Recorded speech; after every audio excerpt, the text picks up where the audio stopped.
Hello guys, আমি সত্যজিৎ গোয়ালা। সবাইকে আবারও স্বাগতম আমার ইউটিউব চ্যানেলে। প্রথমে আপডেট দিয়ে দিই আপনাদের।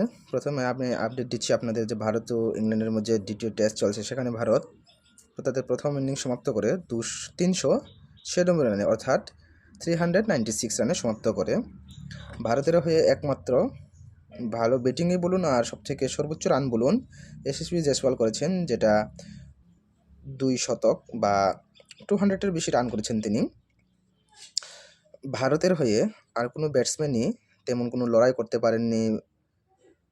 ইনফ্যাক্ট ভালো স্টার্ট করার পরেও কিন্তু তাদের ব্যক্তিগত রানকে বড় ইনিংসে কনভার্ট করতে পারেননি।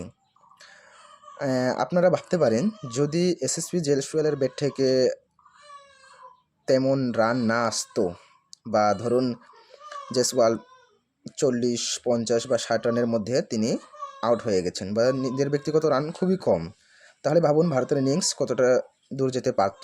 এখন ভারতের রান 396। সো এটা কিন্তু মোটেই ভারতের জন্য ভালো খবর নয়, কারণ আমরা যদি কোনো আমরা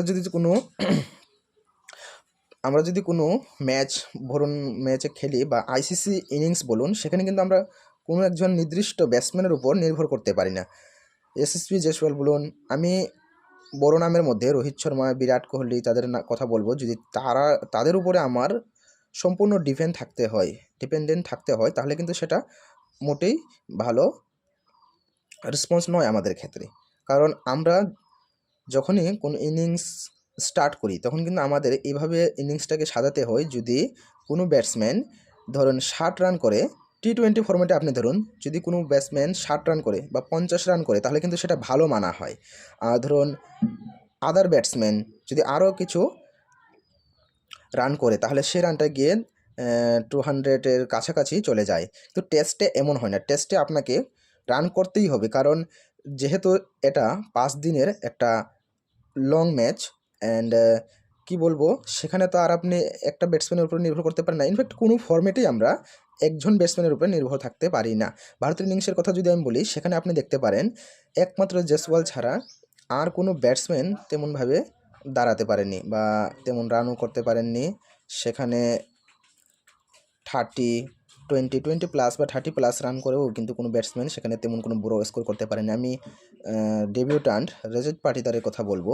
ভালো ব্যাট করছিলেন, প্রথম শুরুর দিকে 15-20 বল খেলেই তিনি 3টি চারও মেরেছিলেন, কিন্তু আমার মনে হয় যে তিনি ওভার ডিফেন্সিভ হয়ে গেছেন। তার ব্যক্তিগত যে স্টাইল খেলার, সেটাকে তিনি চেঞ্জ করেছেন। আমার মনে হয় না সেটা চেঞ্জ করার কোনো প্রয়োজন আছে, কারণ কোনো প্লেয়ার যেভাবে তার ন্যাচারাল গেম খেলে, তাকে সেভাবেই খেলানো উচিত, বা তাকে নির্দেশ দেওয়া উচিত যে তুমি তোমার ন্যাচারাল গেম খেলো। সেখানে জাস্ট রজত পাটিদারকে আমরা দেখেছি, তার ইনিংস যেখানে প্রথমে দ্রুত গতিতে শুরু হয়েছিল, সেখানে আস্তে আস্তে তার ইনিংসটা স্লো হতে থাকে, আর স্লো হওয়ার কারণে ভালো স্টার্ট করেও তিনি কিন্তু তার ইনিংসটাকে বড় করতে পারেননি।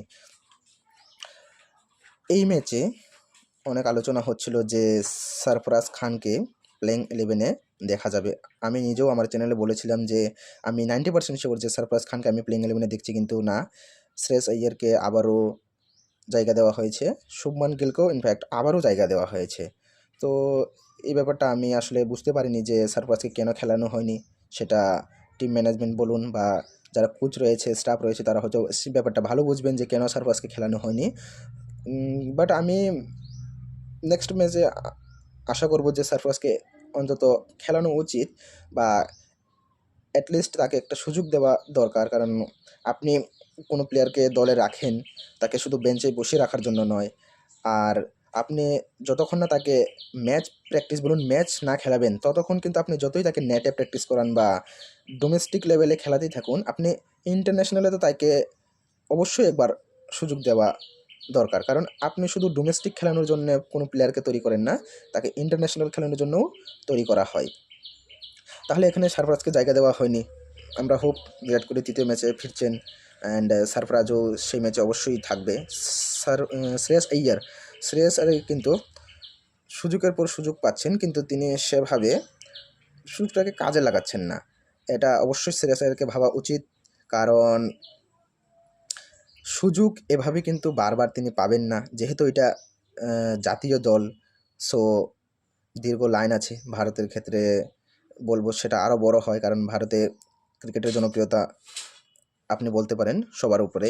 অ্যান্ড প্লেয়ার প্রত্যেক দিন বা প্রতি মাসে তৈরি হচ্ছে বা নিজের থেকে কোনো কোচ বলুন, কোনো সিনিয়র লেভেলের ক্রিকেটার বলুন, তারা কিন্তু অনেকভাবে যারা জুনিয়র আছেন বা ভালো প্রতিভাবান ক্রিকেটার আছেন তাদের হেল্প করছেন। তো শ্রেয়াসেরকে এই ব্যাপারটা সিরিয়াসলি নেওয়া উচিত যে আমার দীর্ঘ কয়েকটা ইনিংস ধরে কোনো রান হচ্ছে না বা আমি রান করতে পারছি না, তো এই ব্যাপারটা তাকে অবশ্যই ভাবা দরকার, আমি বলবো।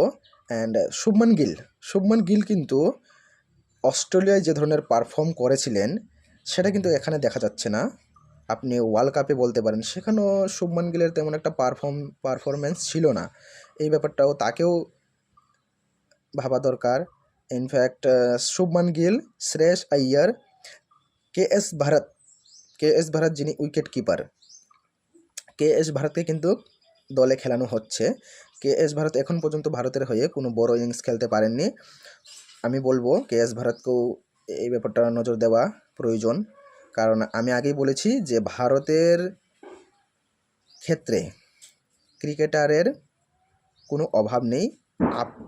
আপনার জায়গায় আপনি যদি পারফর্ম না করেন, তাহলে আপনার জায়গায় অতি শীঘ্রই কোনো প্রতিভাবান ক্রিকেটারকে দলে রাখা হবে বা দলে জায়গা দিয়ে দেওয়া হবে।